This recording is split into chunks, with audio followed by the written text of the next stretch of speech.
While you're sitting down, our total debt now is just topped $32 trillion. $32 trillion in debt. You look at a Fed that has a $9 trillion balance sheet, and there's no end in sight. New reports are predicting that the federal deficit will roughly double this year. This government is spending way too much money. They've locked in the COVID-era levels of spending, which are totally unsustainable. It didn't have to get to this point. This is a result of a lot of government spending. Half of Americans say they're worse off financially than they borrowed, they printed, and they spent trillions and trillions of dollars since March of 2020 under the auspices of COVID and all these other things.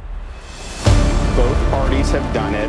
Both parties have been involved. And actually, Republicans are very tough when they're out of power. But when they get in power, they basically go on a spending binge too. And I think you've seen it over the last 5 or 6 years. I can tell you in Florida, we run budget surpluses. We have the second lowest per capita debt ratio in the entire country. We've paid down debt. I've vetoed billions and billions of dollars of excessive spending. As a president, you've got to be willing to lean in and use the veto pen to be able to battle against this excessive spending. We will stop the Congress from borrowing and spending this country into oblivion. We need a radical reduction of the federal bureaucracy. We need a balanced budget amendment to the U.S. Constitution.